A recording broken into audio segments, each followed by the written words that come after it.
Mac, congrats on a really solid round. How does it feel to be near the top of the leaderboard in essentially your hometown? Yeah, it feels very nice. I've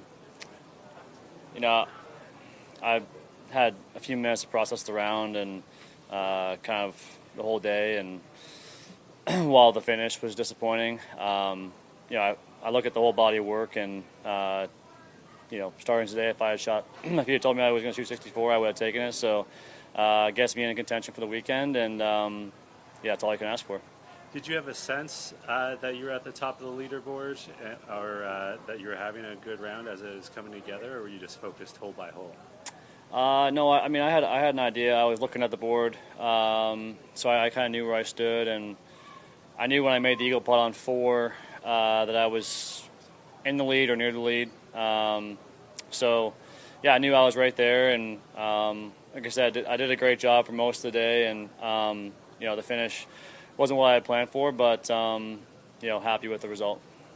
I'm guessing the juices were flowing after that second eagle. Can you talk about what it feels like inside to have a round like that going here, and did it feel not much like a Friday morning? Yeah, it honestly, like, I made the eagle on 4, and it just kind of felt like I was running downhill quick. So that was a nice feeling, and just with the way the crowd was getting going. Again, I'm not comparing this to Tiger at all, but you get the sense that, like, there's just a good energy out there, and I don't know, when those putts just seemed to be going in the middle of the hole, and it got loud and it got really exciting there, and so I know the weekend will be even more amped up than that, and I'm excited for it. One follow-up. You mentioned earlier in the week about sometimes trying too hard can have detrimental results, and you're trying to sort of maybe try a bit less. Is that going to be a big part of the weekend, and is it even possible at this tournament in this city? Yeah, definitely an emphasis going forward. I think I've done a pretty good job of that so far, but yeah, I need to be even more aware of that come the weekend, because as you get more, you get closer to the end, and it becomes more final, and you see the finish line. It gets harder and harder to control those thoughts and to get stay in the present. So, a big focus on just going out there and having some fun and enjoying the whole moment. Hey Mac, I'm curious. We know about your Leafs fandom, but you're playing in your hometown. Do you follow the CFL and the Tiger Cats at all? I can't say that I do, honestly. Honestly, it's hard enough with 3 kids to follow the Leafs when I'm on the road. So I kind of keep tabs on it as they get a little further along in their season, and I feel like people from back home keep me updated on what's going on in the CFL, but I don't really watch it. Did you go to any Ticats games as a kid? Do you have any memories of that? Yeah, I went to some Ticats games, maybe a handful of them when I was a kid. So been there cheering them on, and I know all the chants, Oski Wee Wee, so, yeah. Thanks, Mac. Yeah. Mac, like you said, things were going downhill, and then the shot on 7 just seemed to come out of nowhere. I mean, any explanation for that? Is it golf being golf, or? Yeah, kind of golf being golf, but it was funny. I had 153 yards, and I in hindsight, I should have just gone ahead and hit a hard wedge, but I was trying to kind of finesse a 9-iron, but in the back of my mind, I was also guarding against going long there, and it's just one of those things where I wasn't fully committed to what I wanted to do, and hit a bad shot. And I mean, 2 mental mistakes on 7 and 8, really. But like I said, I'm trying to kind of put the whole day together in one package piece and be like, I shot 64, I made some incredible saves, and the ones at the end obviously were disappointing, but I'll kind of learn from those and be better on the weekend. It's kind of a funny moment on 4 when you forgot that Shane actually had the tee after he made the birdie, and it looked like he was trying to break you, make you laugh. Was he just giving you the gears there?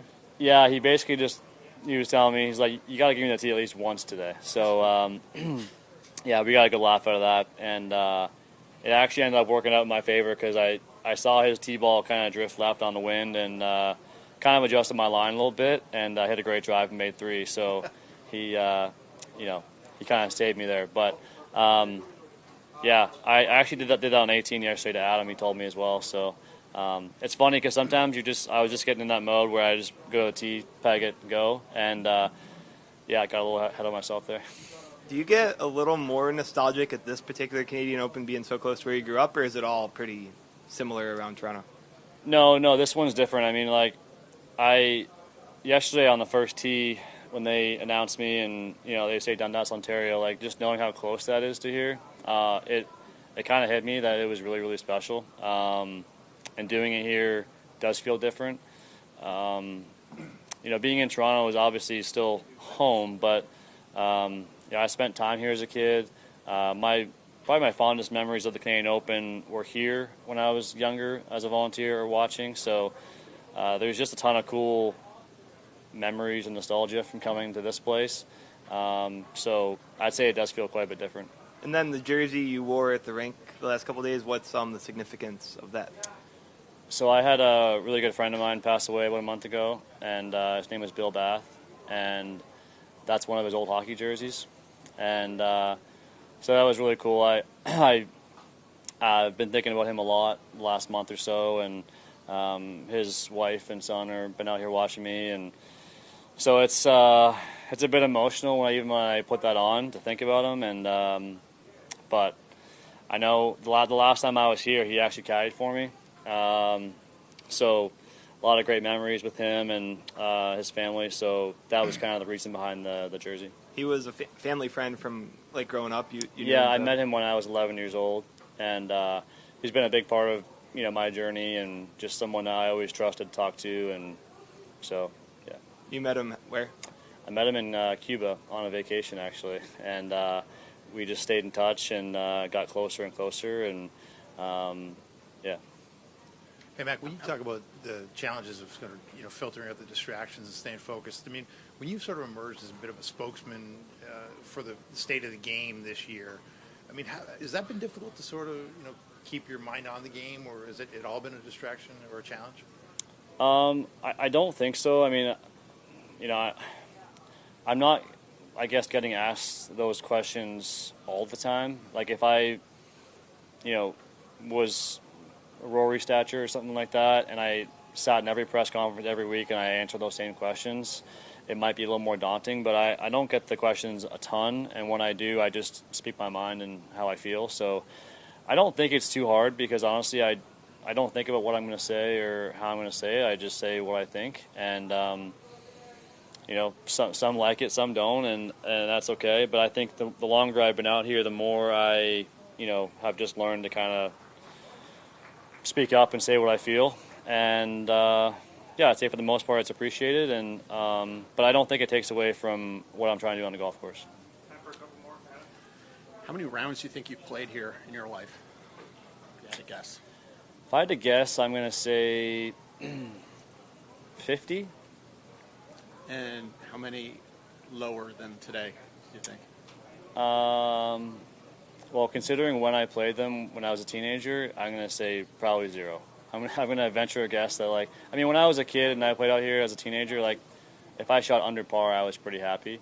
So, yeah, I don't think much lower than that one. And were you thinking of a, real low one to when I started the day, when I started the day, obviously I'm just trying to get myself in a position for the weekend, and then I kind of got off to a start where I felt like I kind of had some good juices going early, and then I made the turn, made a great 4 on 18, and I was like, all right, I think I can put a low one up there, and I knew standing 7 fairway, if I buried the last 3 holes, it was 59 too. So I was definitely aware of it coming down the end, and but yeah, happy with the round still. Thanks, man. Thanks.